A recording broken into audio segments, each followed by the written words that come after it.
to our public briefing session. So first, I'd like to acknowledge the traditions of the Nala people on whose land we are gathered here today, and also just to notify all attendees that this meeting will be live streamed and recorded, and that will be made publicly available as well. Okay, so item 2 is the record of attendance. We have everyone here except for Councillor Nunn. And I'd like to put an apology to Councillor Roots, who has put in a late apology with a issue. And also note we still have Councillor Ignored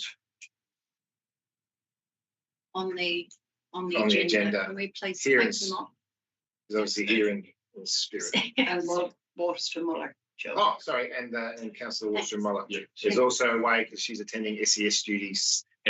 Yeah, and helping out those in need who are in flood zones. We were very fortunate not to get a Category 5, otherwise this town might look a little bit different.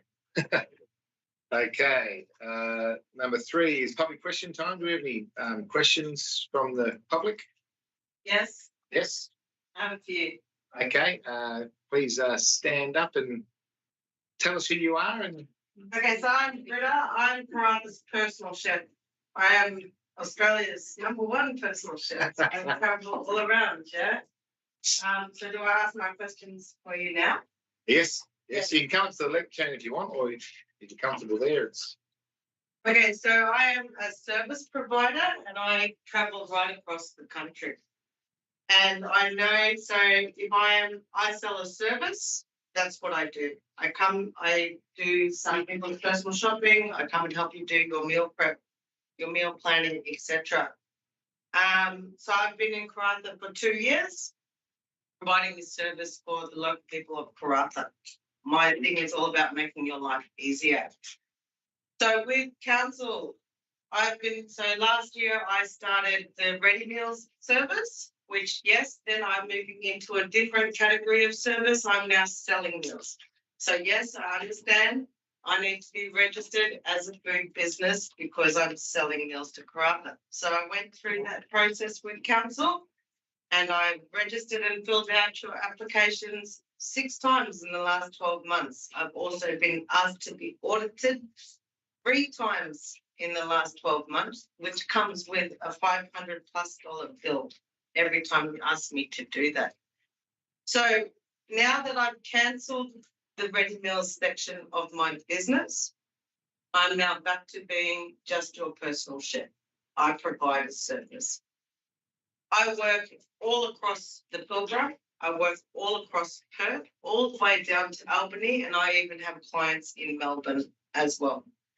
You are the only council in the whole of Australia where I work who has asked me to be registered as a food business, which I'm fine to do. You have all of my details. I've worked with you. I've given you official documentation and letters explaining what I'm doing within Karratha.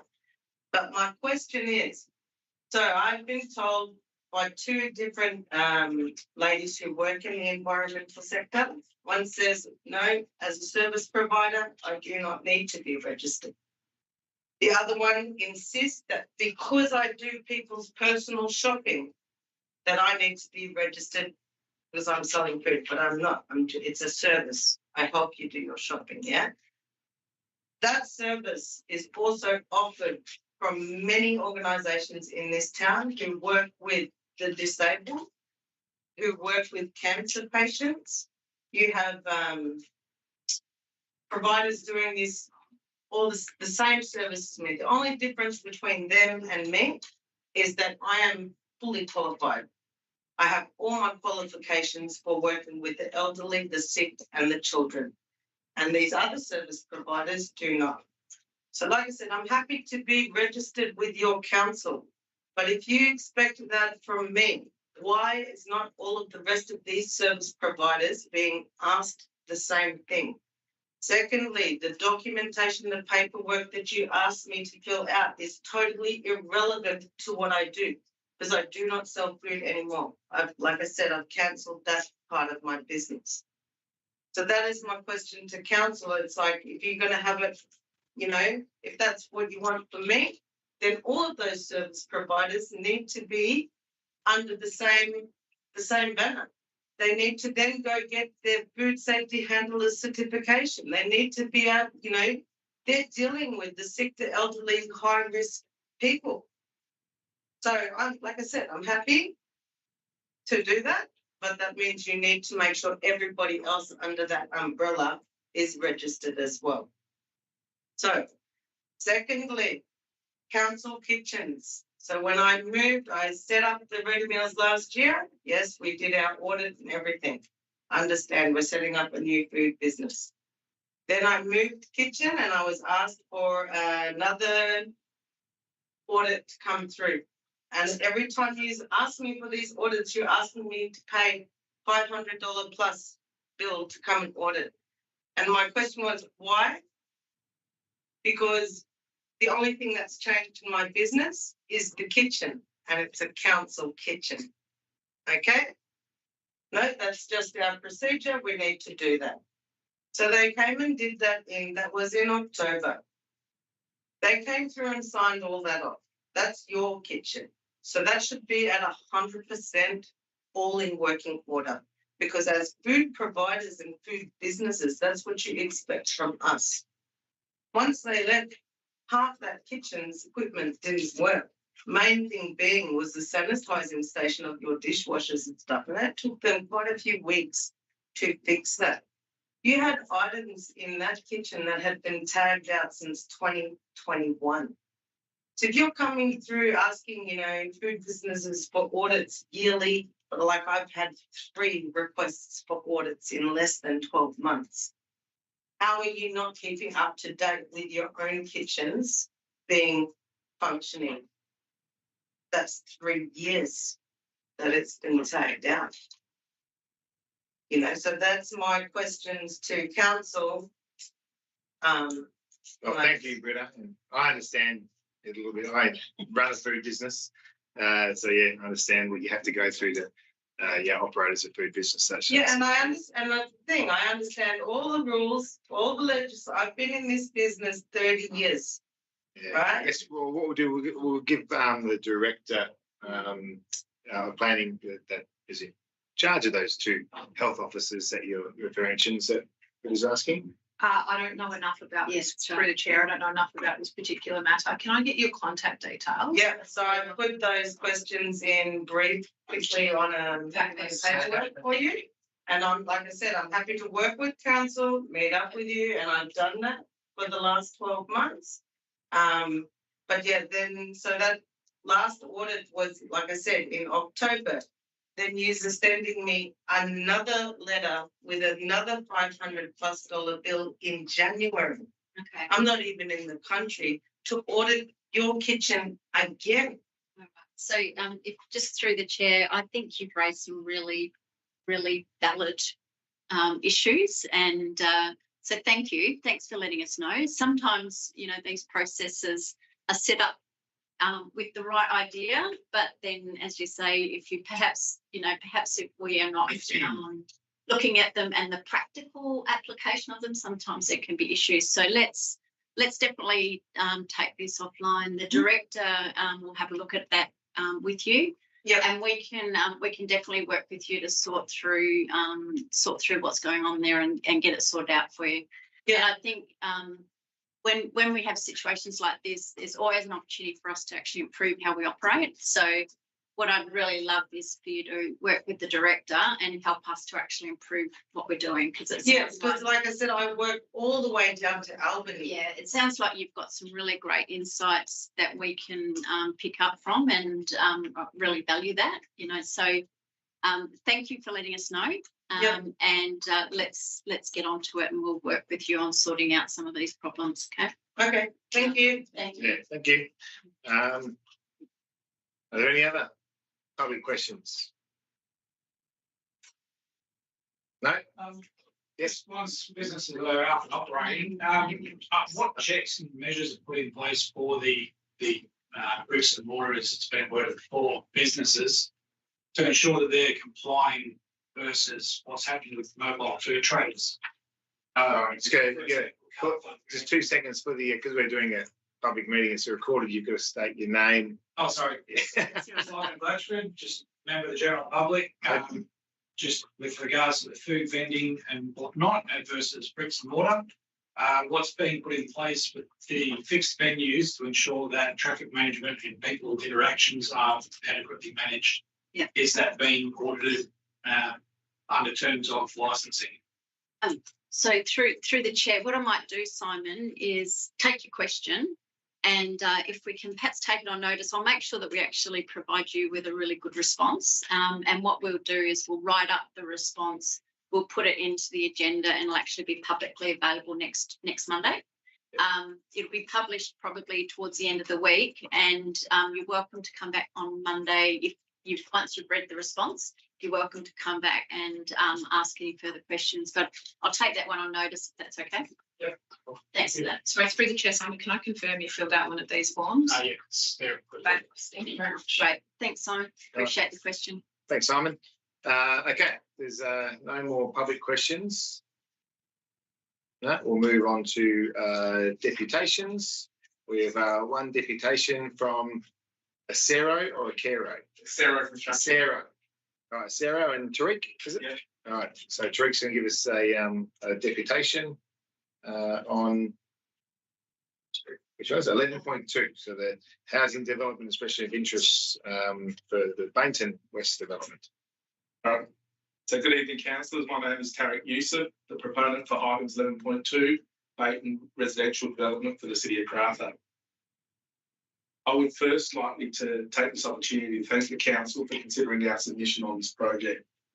Personally, I'm very excited to be here today to have the opportunity to speak with you all about Acero Construction. We have put a lot of hard work to get to this point and are very ready to deliver upon an award. We look forward to working closely with the city and all stakeholders to achieve the goal of sustainable, affordable housing for the community. Personally, I have been in business for over 20 years, with most of my career being heavily involved in remote and regional community accommodation. I have extensive experience in a wide range of scope, from construction to logistics through to the install of modular buildings. Acero itself has operated 3 manufacturing divisions that support the construction arm. We have Action Solution that manufactures the pre-stressed concrete floors that create the foundation for the buildings. We then have Action Framing that manufactures steel stud framing that form the walls and trusses for the superstructure of the building. We also manufacture cyclone-rated windows and doors that form part of the building. The strategy here was to speed up the construction drag and lack of control that came with dealing with suppliers on the major structural components. And being able to have this in-house means that Acero gained a considerable advantage. Acero also constructs a number of projects in the northwest and believe we are well versed in the challenges that come with the land developments. We actually have a regional office branch in Wedgfield that helps facilitate and execute in the northwest and are able to get real-time access to sites. For this reason, I believe the city can be assured that Acero Construction is uniquely positioned to execute this project. Acero Construction has always been committed to using local content in the areas we operate. Not only does it give locals in the community opportunity, but it also just makes sense from a logistical and site point access view. With regards to the proposed development, Acero has shortlisted some local contractors, Powerlift Industries and Westwide Contracting, who will be engaged in such scope of the project as building install, carports, driveways, alfresco and landscaping and fencing.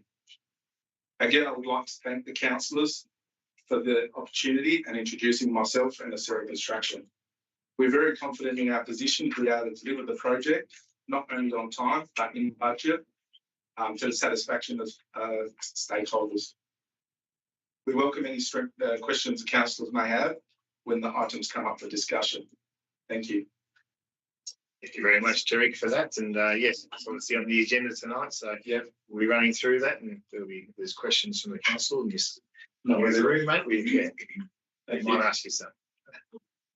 Although, well, this will lead me to the next thing. So no more deputations or presentations. No, Chair, there's no No. deputation. Okay, so item 5 is request for leave of absence. Do we have anyone requesting leave of absence this month's meeting? No. 6 is declarations of interest. So all of you that have declarations of interest, will you let me know? Is Councillor Gillen? Should I read it out or before the item? No, read it out now.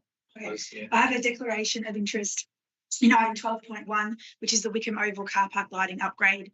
The nature of my interest, so it's an indirect financial interest, and the nature of my interest is that the partnership fund is financed by Rio, and the extent of my interest is that my partner works at Rio. Anyone else? Okay, I have a couple.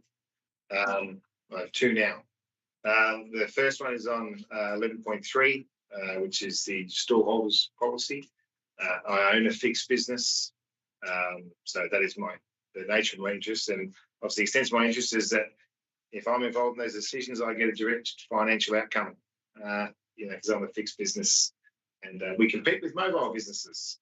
And then now that Tarek has informed me that Powerlift Industries is part of your project, my business partner owns Powerlift Industries, so I'll have a note that I have a direct financial interest in 11.2. Wasn't it? Okay. Right. Anyone else? No? All right, moving on. 7 is the confirmation of minutes and business from previous meetings. We don't. No one's got any questions on that? Note 8 is announcements by a person presiding, which is all the meetings that I've done through the month, which is, as you can see, is with the ministers and the Premier, and we're leading into elections. So I had some conversations with them. Moving on to 9, 9.1 is statements for period ended 30th of November and the 31st of December. The officer's recommendation on page 6, and that is that council received the financial statements. Has anyone got any questions on our financial statements for the period ending 30th of November and December? No. Okay. Right. 9.2 is the list of accounts from the 1st of November to the 31st of December 2024. The officer's recommendation on page 14, that we received a list of payments totaling 22 million for the month. Anyone got any questions on our list of accounts and transactions made? Right. Yeah, Joe. I've looked through them all. Quite happy with them. There you go. Everyone's fine with that. Move on to 9.3, which is the investments for period ended 31st of December, with the officer's recommendation on page 17, and that is that we received the investment report. Does anyone have any questions on our term deposits or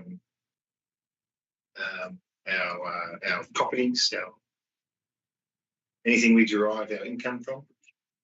I think it's tracking along well. Some of the members of the audit committee had a meeting earlier on this afternoon, but looking at the investments, doing very well, around that 5%. The cash, which is really good at the moment. So don't want to say this too loud, but I hope the interest rate stays there and don't go down tomorrow. I want to stay as I'm at the other end of the scale. Yeah, well, interest rates going up or down, there's consequences for either side. Yeah. All right, 9.4 is the amended differential rates and the application which applies to the minister for approval, with the officer's recommendation on page 25. And that is that the rates model for 23-24 has been quashed because of an unintended consequence of council having dropped the rate increase for residential ratepayers from 5% to 3.5%. We were trying to ease the burden on our residential ratepayers. But we've got to seek ministerial approval because the transit workforce accommodation differential rate was greater than 2 times of the lowest rate in the dollar. So even though we made that decision, on the night and that's when we always make the decision for the rates. The consequence was is that that differential was too high, so now we got to go for ministerial approval. I didn't leave any options for questions there. Did I explain that well? Explained very well. Very well. So, do you have any questions on that? No? Okay. 9.5 is the commercial property management services at the quarter. It's the tender outcome. The officer's recommendation on page 31, and that is that we accept the tender submitted by BPG Property, who has currently been managing it anyway. Are there any questions on this tender outcome or BPG Property?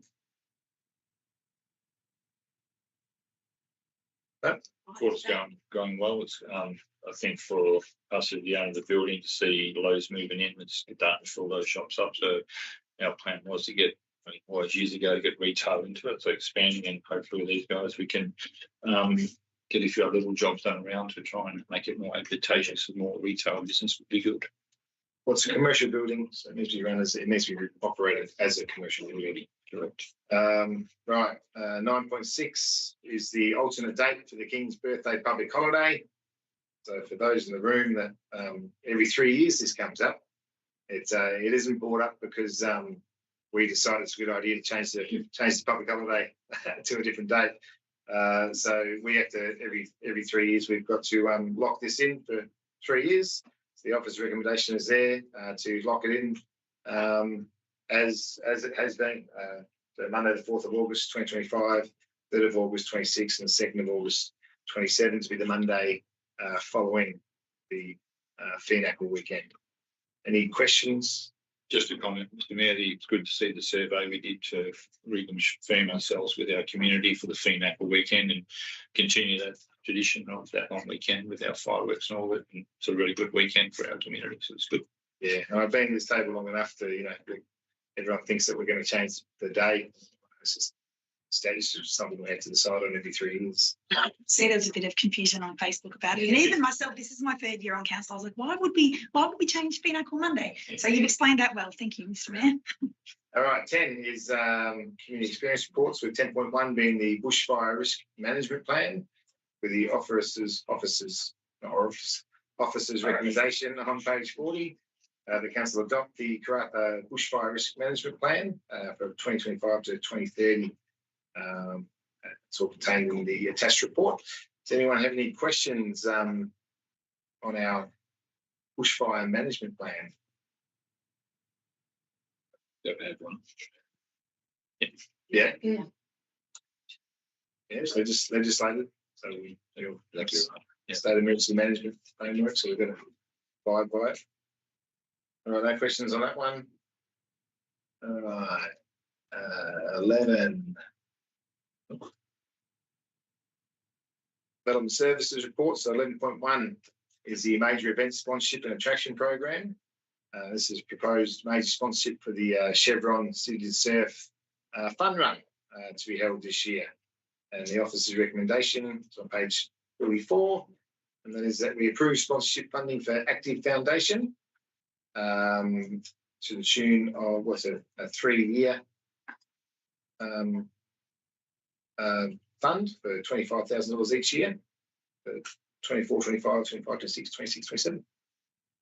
Any questions on the Chevron Active City to Surf? I think it's great. I think also for us to commit to 3 years gives good continuity so we can get off and plan it. So one of those things we go from year to year. It's good to see. And all the runs out there and people just walking, it's always a really good event. I expect each and every one of you to do it. I mean, walk at 4Ks is the minimum. I mean, if you can walk it, that's a good foundation. It is. And one thing to note is that we've held on to this. So we're the only place outside of Perth and WA that runs the City to Surf.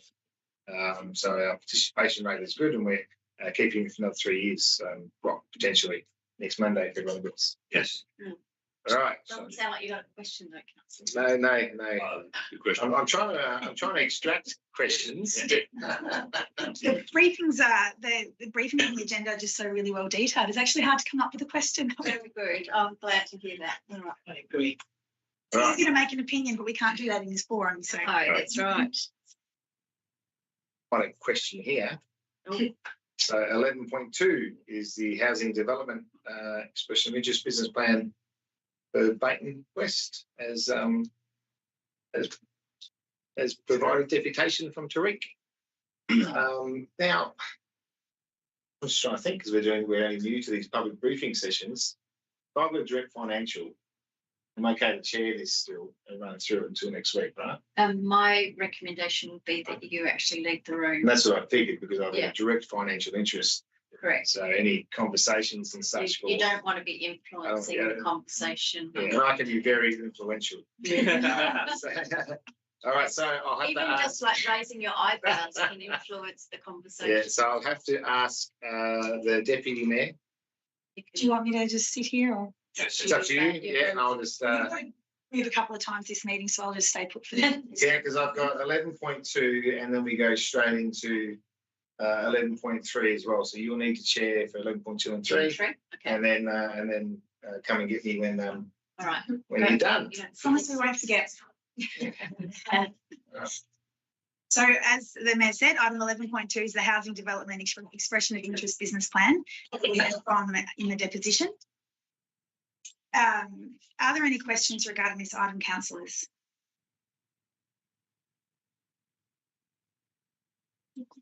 Yes, Deputy Mayor. I think it's just a great step forward for us. We've done a lot of work into it. I'll get to my question. Stay with me. That's right. I think the important part for us, our housing crisis, our Dorothy project, and this is the result that we're actually going to step forward. The only way we know to reduce pressure on housing is more housing. So my question is going to be time frame on this project would be the question I need to ask. Correct, do you? For that. Through the chair, I would need to check the item. My memory is not good today. Apologise, I've been a bit busy the last few days.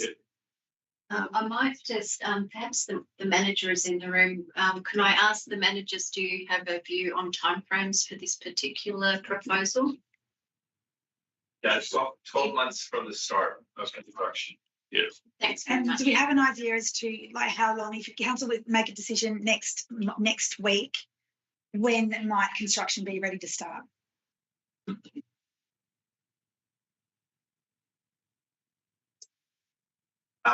So the decision we're asking for next week is the first stage of the process, which is to go to public consultation. Yes. Right. That's required to go for 6 weeks. So the second decision we're hopeful in April will be the investment decision.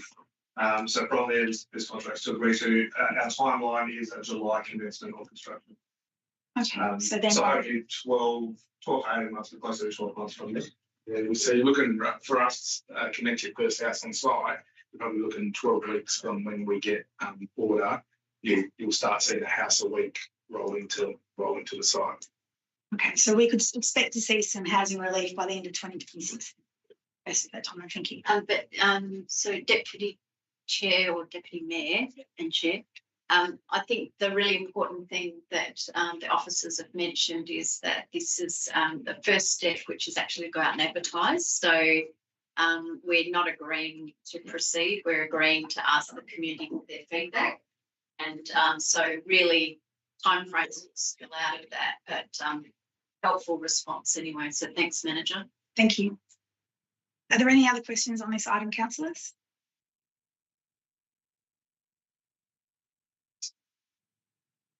If not, then we'll move on to 11.3, which is the adoption of the amended council policy stallholders and street trading DRO5 policy, with the officer's recommendation there on page 56 that the council adopt the amended policy DRO5 stallholders and street trading included into attachment 6. Have we any questions on this item, councillors? I've got one question, but it relates to an alternate that I'll be submitting, that it was too late for the briefing, but it will be up at the next week's OCM when we got off. So, Okay. So you'd like to ask a question, or? Thank you for the heads up about Yeah. the motion, but yeah. So I just got this back today that it'll be on the OCM next week instead of tonight. Okay. Would have been good to be able to have discussed it. It is always good to ask questions, but perhaps next Monday we could suspend standing orders to allow for a robust discussion on the evening. So the question would be, based on the conversations I've had with local businesses in Dampier and with one of the main traders that has been impacted by the closing of Lions Park, would there be any real objection to a compromise on trading at Lions Park?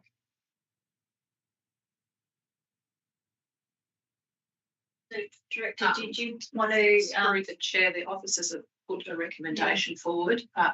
Happy to respond to the alternate recommendation which I received from officers this afternoon. Yeah. But at this point, the officers' recommendation is as per the council agenda item. And I think just to follow, I completely agree with what the director's saying there.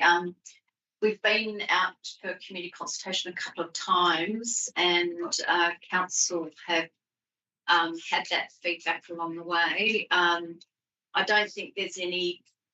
We're not going to end up with 100% perfect outcome where everyone's going to be happy. So I think the officers have proposed what they think is the best solution, but ultimately the policy is council policy. So, I think I would be answering that to say you've got the advice in front of you, as the director said, and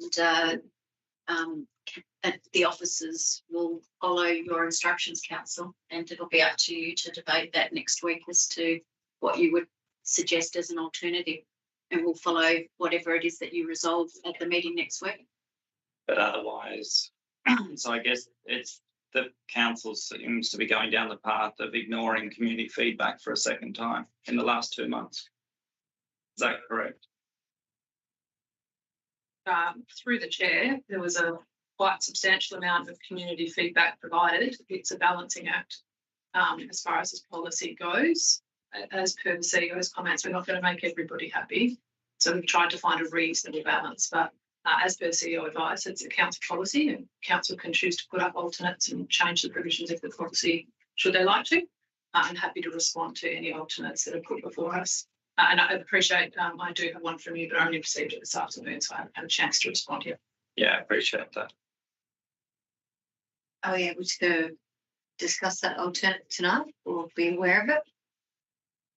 So this is, we don't actually have it on the, it hasn't been laid on the table. And so I think it's a little, through the chair, I think it's a little bit difficult for us to discuss it openly because we don't have the, you don't have the information, and you also don't have administration's sort of advice, if you like, as to, you know, how we would respond to that amendment.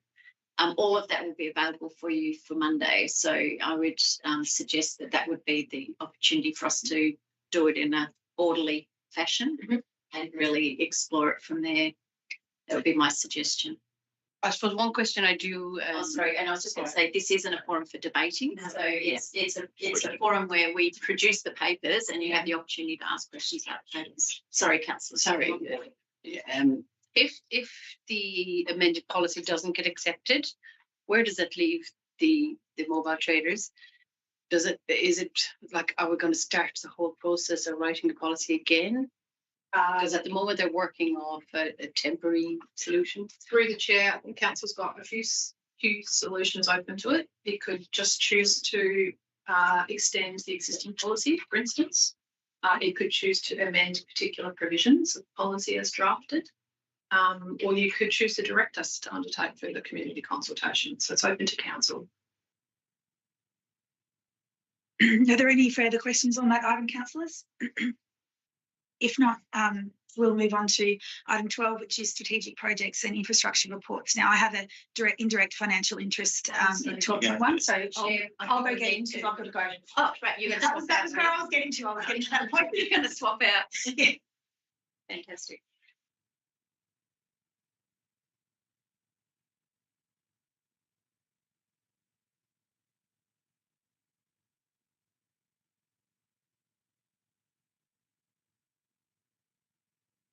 Okay. Just swapping straight out, I think. I might need to step out as well. Okay. But I need to, because my husband also works for Rio Tinto, but I didn't pick up reading it that I would be a direct financial, but I think I will step out just until I'm Direct or clear. indirect? I think it's actually your decision, councillor, to decide if you've got a conflict. But the advice I gave to Councillor Gillam earlier was that if your spouse is working for Rio and you're effectively getting money from Rio into your bank account, then you do have a financial relationship with Rio, which could be perceived by others as influencing how you respond to, review, vote on an item that Rio is associated with. So So on up to you. on that note, I'll It's step up up. to you to decide. But giving you a pointer there. Okay. So we're at 12.1. We're at Yeah. Okay. All right. So Wickham Oval car park renovations and lighting upgrade. The request to call for tenders. The recommendation on page 64. That is what we invite tenders for the car park renovations. And we absolute majority allocation of 185,000 to be funded from our partnership reserve. This is why Councillor Gillam and now Councillor Furlong have stepped out. That partnership reserve we have between the City of Karratha and Rio Tinto. Are there any questions on the car park?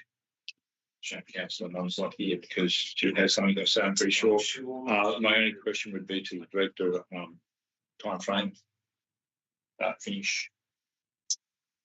Through the chair, I guess the whole reason for this report right now is to give us best chance to have the works completed. So this is putting us in a better position than waiting for a budget to be adopted in June or July, to enable us to get moving now and get the civil contractor on board, as well as to pre-order poles in particular, which are the long lead time items to deliver the lighting solution proposed for the Oval. Thank you. Any other questions? No, you're right. Councillor Nunn's here from Wickham. She certainly, although I'm sure she's fully informed. Director, is there any, with the level of lux in there, is that, so that's to the community standards, right? So you won't be able to use that oval for anything more than community sport, not any higher level sport. Through the chair, it's a combination of standards because you've got small ball and large ball sports. The city more recently has probably adopted a pretty high standard, particularly having regard for what's happened at Mill as well, just recently. So you'll have an infield lux level of up to 500 and an outfield of 300, which I'd argue is probably double what it currently is. We're not likely to see a televised waffle or AFL game because it won't meet a television standard, but it'll be a very good standard. Okay. Any more questions? Okay, 12 point. Oh. Yeah, it's Maybe Isabella. I'll start out and let. It's right. It's right. She's probably. Thank you.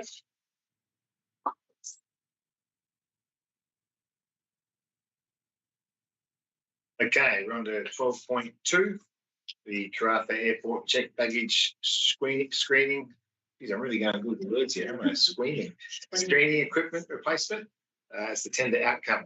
So the office recommendation on page 69, and that is that we accept the tender submitted by Rapiscan Systems, and the obviously the budget has increased, and it's a total cost of $2 million. Any questions on our security screening upgrades at the airport? Just one through the director, and reading the report, and something's caught my eye here, and it says as a tier 2 airport. So what's it between tier 3 and tier 1 and tier 2? Is there amount of passengers or? Yeah, size and scale of operation is the key difference. And tier 1 obviously also not international or customs quarantine and other services operating from. So tier 1's the top. Yeah. Tier 2. Yep. I have a question. So this is for the checked baggage screening. In terms of the other screening that you've had to change recently to be in line with the regs, where you've got to take everything out of your backpack and everything electrical and put it in, was there not an option to find an economy with this tender where we could upgrade both together? Through the chair, they're two very distinct and different assets, and whilst one screens bags and one screens people, there is different regulations and different requirements that cover off on both. And when the government makes a change to what's required for passenger screening, you move with that. The last 1 year is actually as a consequence of the existing infrastructure reaching the end of its life. So was it an opportunity? Potentially several years ago, but like any significant asset that we've got, we always try and get the maximum value out of it and use it for as long as we possibly can until such time as it warrants replacement. Okay, thank you, Director. Any other questions on security baggage? And confirming this meets the operational level. So that when we get to that stage, through there's a gateway. through the chair, it's well detailed, I think, throughout the report that you do have an opportunity to simply replace on a like-for-like basis. However, if you were to change the nature of the operation at the airport, it wouldn't comply. And so this is the next level of equipment that enables for any type of operation to occur. Good outcome in our pursuit, isn't it? Yeah. Okay, no more questions on that one. We've got 12.3 is the supply and laying of asphalt and profiling services, the tender outcome with the officer's recommendation on page 74, and that is that we accept the tender submitted by the Core Pavement Services Group, another subsidiary, I guess, of Core Group, to be the most advantageous tender on contract, and authorise the CEO to execute a contract with Core Pavement Services. Does anyone have any questions on this tender outcome, asphalt and profiling services?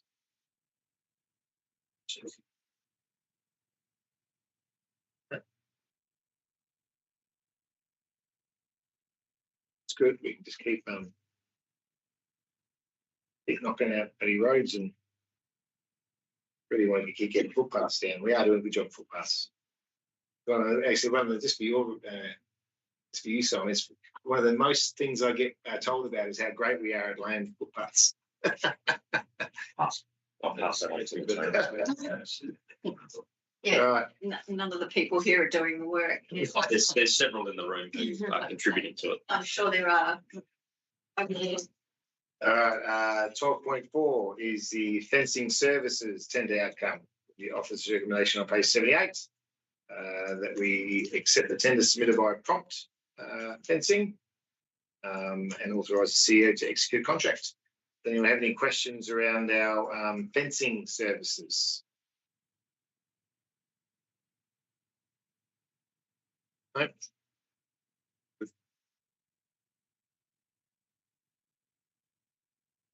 All right, that was all pretty basic stuff, isn't it? Give it to them, they do fences for us. Okay, 13 is the CEO reports. It's items for information only. Does anyone have any questions on the items listed there in the information for only?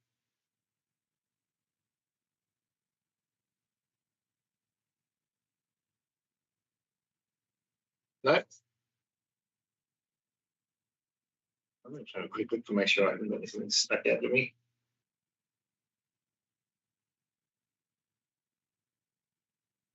All good. Security subsidy scheme seems to just tick along, doesn't it? Always people applying for that. All right, there's no questions on that. We move on to 14, which is no motion. I missed one, did I? Oh, I did. There we go. Thank you, Kate. I think there might be a typo in there too, just in the information items with the year to date, it's July 23 to 24, but I think it should be 24 to 25. Councillor Swaffer. 13.2 is the CEO KPIs for 24-25, the status report. And the office recommendations that we receive the status report from the CEO for the KPIs. Are there any questions on our CEO's KPIs and the report?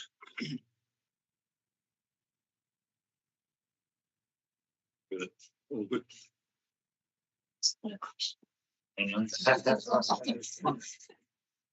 Sure, we're all good. It is hard, you know, we're a high performing council that gets a lot of things done, so. Yeah, and just through the chair, I'm not sure whether the KPIs were actually published, and one of the things the local government reform is suggesting is that they are published, that they're on the website. So one of the reasons that the status update's been brought on is actually to put it into the public arena, so you can actually see what the KPIs are, see how they're tracking, and make them transparent for the community. And those KPIs then drive a lot of the activity. So all of the directors and managers have KPIs that line up to what you see there. So I'll be asking that the KPIs and the status reports available on the website for people to be able to see that. Yeah, excellent. I mean, it's a good idea because all the KPIs that we form for the CEO come directly from the community survey results we do. There's a survey, and there's what the community wants us to work on, and then as individuals around the table, what we see is the future for Karratha all goes into this. But yeah, transparency. Right. No questions on it? All right. 14 motions of which previous notice have been given. There is none. 15 questions by members of which due notice has been given. There is one. There is one. Okay, and everyone's got a copy of this. Right, is it on screen? Or? No. There are some spare copies on the table at the back. They're trying to go over. Okay, so we have one here, 14.1, that's from Councillor Johansson. And the councillor's recommendation is that we approve a one-off financial assistance grant equivalent to the outstanding rates amount of approximately $4,000 to support the Karratha Carts Club continued operation.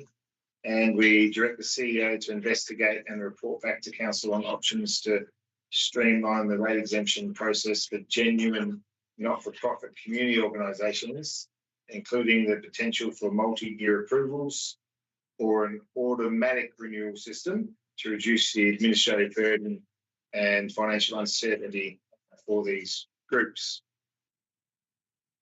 Does anyone have any questions? I guess you can direct the questions to either the CEO, the administration, or Councillor Johansson as well.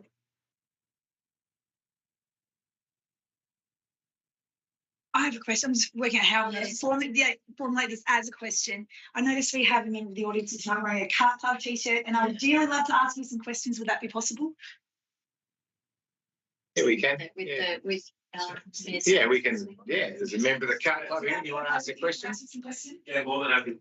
Also, Scott here, so I'm not senior on the own. Scott is also the current treasurer of the Karratha Cart Club, and I myself, Brad, and the current president of the Karratha Club. I mean, where did the presidency take change? Late last year. So that's why we formed this issue. Okay, so I can ask my question directly then. Okay, I guess what I'd like to know is your thoughts on this, as the administrative comments and motion are that it's not supported as the Karratha Cart Club are yet to progress with the administration. So in order for us to support this, I would really like to know your thoughts on this, please. Would you like us to support you in this? Yes, that's speaking for the Karratha Cart Club. Yeah, we are wanting a one-off exemption for these rates, and as mentioned in here, just to try and assist and make it easier for the club moving forward, so that this doesn't happen again. Obviously, a lot of the car club committee was of the impression that the rates were exempt, when in fact they weren't, and then changing of positions within the club, it not being like a business that's purely up to volunteers to keep on top of all this and manage it. Like most small clubs up here, a lot of this stuff falls to the same few people within these organisations. So when people go and leave, it's pretty easy for these sort of things to slip by the wayside. So did you see your rates notice at all? Did you know that I that's... myself didn't know. It's like the president stepping in. It's something that's all come to it like after the fact. Thank you. Thank you for answering the question. It's much appreciated. It's not fun. See you itching. Yeah, you can, can't you? Sorry. So probably for Scott as well. So is the club financial at the moment? We are financial at the moment. We've done a lot of support with local vendors and whatnot to sponsor us. We have just recently procured some hire go-karts in which we plan to hire to the general community, businesses for 10 days and community events and so on and so forth. Excellent. Again, being not for profit, we're not trying to generate revenue for the club. Any money that we do wish to bring into the club, we intend to increase the facilities at the residence. If I could just leverage on Brad's comments around the waiver, it's a difficult process, and it's difficult to understand exactly when the waiver is due to be submitted. Being mid-year, it's difficult and it gets lost in translation through our email chain. And so it did lapse, and we have missed the opportunity. So this isn't a grant; it's a request for the amount that's owing to be waived, and acceptance for us to go and reapply for next year. But again, to the motion, would be great for the ongoing support of our club and members for the not-for-profit. To make it an auto regeneration or auto renewal process would be great. So has the Kart Club in the past applied for exemption on rates as a not-for-profit? Correct. Yeah, so we have sought approval over many years. The Kart Club's been in operation for 50 years. Yeah. It's just through the cracks in this experience. Okay. So I add a little bit of context to it. Yes. I think there's been a little bit of an email breakdown between things, like how it says this is not supported because of Kart Club. Yeah. We're going to ask questions. Councillor Johansson, can you add some context to this? I think there was a bit of an email breakdown between my initial motion going in. The Kart Club had already been in touch with administration, and from the email trail that I've been reading through, they were pretty much declined that there was no way to help them with the 2425 rates. It was, you're stuck with it. Sorry, you're going to have to pay it. Then in the process of submitting this motion, it looks like it's been picked up like we're trying to get an exemption for this next period of rates that's going to come out. And that's probably what they haven't started yet. Like they haven't submitted the paperwork for that yet. But my motion is more about the existing. They're going to still work with the city to catch up that exemption paperwork for the next one coming. But the motion, I've done an alternate, like a rewording of it this afternoon and sent it into Alistair. And it's more, it targets the actual previous year. It targets, it says 24-25 rates, which is from the email trail I've read from the city. It advised the Kart Club that, tough shit, you've got to pay it pretty much. So sorry you missed the period, but you've got to pay it. So that's what triggered the whole process of this. And then in the process, we found out it's like they've missed the next lodging period as well for the next bill that's going to come out in June or wherever they come out, if my understanding is correct. If I may, to the chair. Sorry. Yes, so initially incorrect information was provided by the rates officer, who was a new employee and stuck to the policy because she wasn't aware of the rates exemption process. She stuck to the fact that rates exemptions are applied at the time of budget when we set the rates, and then we go with the rates exemptions. Having consideration for what the Kart Club has shared in terms of the issues and the reasoning behind why the rates exemption was missed due to some internal people moving around. in conversations with the CEO. We have provided information back to Scotty to let him know that we will progress an out of session rates exemption for the 24-25 financial year, which is this financial year. We've sent him the paperwork to complete that. So once that's completed, it will go to the CEO for consideration of an exemption. The $4,000 owing on rates does not only relate to the 24-25 period. My understanding is that extends out to the previous financial year as well, for which rates are owing. And unfortunately, we are unable to go back and provide a rates exemption for the previous financial year when the books have been closed. So, and just for through the chair, just to explain also and add to what the director has said, and for those who are listening along at home, one of the reasons why it's a little bit complicated is that we have windows of time in the Act where we can request not-for-profits to request a waiver of rates, and then it has to go through a formal process and approval, and it needs to be done within a window for that financial year. So we've got two problems here. One is that the Cart Club didn't use that process for the couple of years previous, and then we've got a current year where we can do something with the Act and that sort of thing. We can work through, we understand that for volunteer groups this can be tricky, so we can definitely work through it with you, but we're also juggling what we can and can't do under the Act with regards to how rates get struck, and there's various conditions that we need to work through. And it may be that when it comes to previous year's rates, you're actually now a debtor to the city, and so we might need to go through a waiving of debt process. So once again, all of these things are possible, but it's just not necessarily a tick and flick. It's something where we need to work through it together. So so yeah, I suppose that's a little bit of an understanding of why we're at where we're at, and some of the things we'll need to kind of work through to get it fixed up. In terms of that there's the feedback there from I'm hearing you sort of saying, look, the process is a little bit difficult and it could be easier. So I think that's something that we can take on board. And I can see from Councillor Johansson's comments there, how can we streamline it? So, you know, that's something that we're always open to doing. And what about multi-year approvals? Is that so? The suggestion of multi-year approvals or automatic renewal system for not-for-profits, is that something that other local governments done before that you're aware of? Or yeah, my understanding from the director is that the legislation doesn't allow us to give multi-year waivers for rates because of the way we have what the Act requires us to do.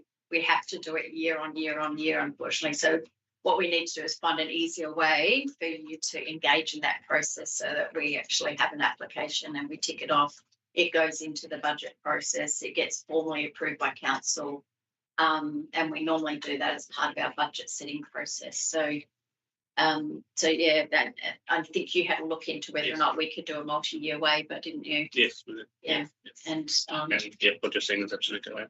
Yeah, and in terms of your question about do other councils do it, I've worked for a number of other councils. I haven't ever seen that done, but having looked at the legislation, I don't think it's possible, which is why it's not happening. So one more question, which you alluded to earlier as well, going into being a debtor then. Yeah. So could the council look to write off the debt? Correct. Yeah, that could be a possibility. That could be an outcome. Okay. And just to, yeah, so one of the reasons why we put there it's not supported is just that I probably would have liked a little bit more time to have worked with the Cart Club to actually work through what some of these options are, because we were, I suppose, finding out a little bit about this on the run, if you like, and still trying to work out what the problem was. Mm-hmm. If I could also add, just on behalf of the chair, you know, we have a financial hardship policy in relation to rates that's published and is available on our website. So that clearly sets out some guidelines of how we can consider organizations that have financial hardship and provide a rates exemption to them. That is quite clear, though, that you have to be demonstrate that you're financially not viable. You can't be in debt to the city, which sort of in a way you are from the previous years being owed. So there's a couple of things like Virginia said, we have to work out as how best, what can we do within the guidelines and the act as to how best to achieve an outcome. Probably just on that, as far as the financial hardship is concerned, like Scott said before, we are in a decent financial position, although that is through sponsorship for activities within the club. And then the other money we would generate from our members, which is what we're not wanting to have to use our members' money just to get us on by. And then the sponsorship money is usually used for a specific component of what we're doing. So we can't really ask for sponsorship just to pay our bills type thing. So that's where, as much as we do have funds, the funds aren't necessarily there for that. The other question we got is just, we have been ongoing with this for some time, and the belief that we're currently getting charged interest on this amount. So I don't know if we're still getting interest whilst it's been ongoing. When we've been in talks, we sort of get time to wait, we'll have a look at this meeting, we'll see this. So is there some way we can even just pause the current amount while this is ongoing, so we're not just creating more debt if it was to not get waived? CEO. I just in light of what Brad has just alluded to, the charging interest on the penalty interest on unpaid rates, and we're working with them to resolve something. We'll get to that at the end, I guess. But the question of waiving the penalty interest while we go through this process. So understanding the problem. Once again, the legislation actually requires us to charge interest on rates outstanding. It's actually defined in the Act, and the penalty rates are defined for us by the state government. But what I would suggest that we need to do is we need to work promptly to working out the problem. And I suspect we're working towards a situation where we might be recommending to council that there's a debt waiver based on what I'm hearing, and I would include the interest in any of that conversation. So it's effectively it's a calculation that we don't have control over, but what we do need to do is actually resolve the debt itself, which will include any interest, and we'll wrap all of that up in a solution at the right time. But I would say that it's something we need to get onto pretty quickly so that we can bottom it out. Any other questions?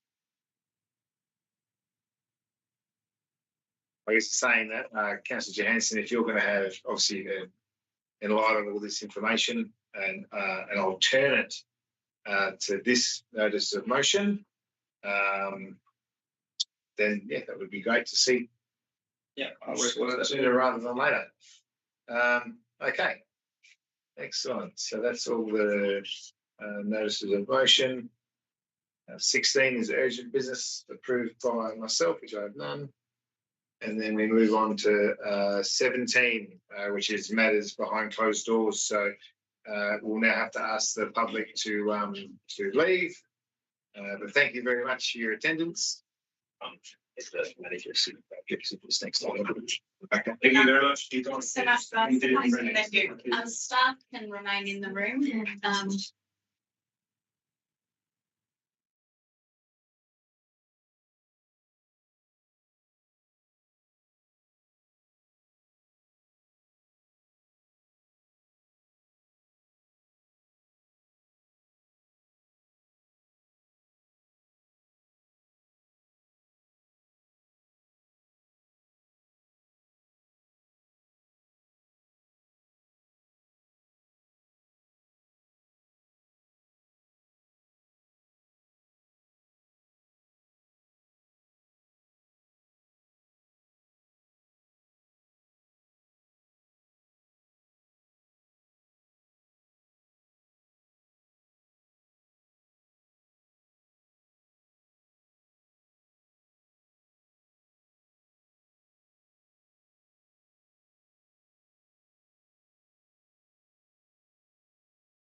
Go back in. I was told you needed a bit more time. Oh, that was pretty good. That's a lot, yeah. Thanks a lot, yeah. Okay, so we move through the attachments. We go to 18, which is the closure date of the next meeting, which obviously council meeting will be next Monday. So I declare the meeting closed at 7:12 p.m. It's good timing because I've got to go get a cake. It's my wife's birthday. It's your wife's birthday.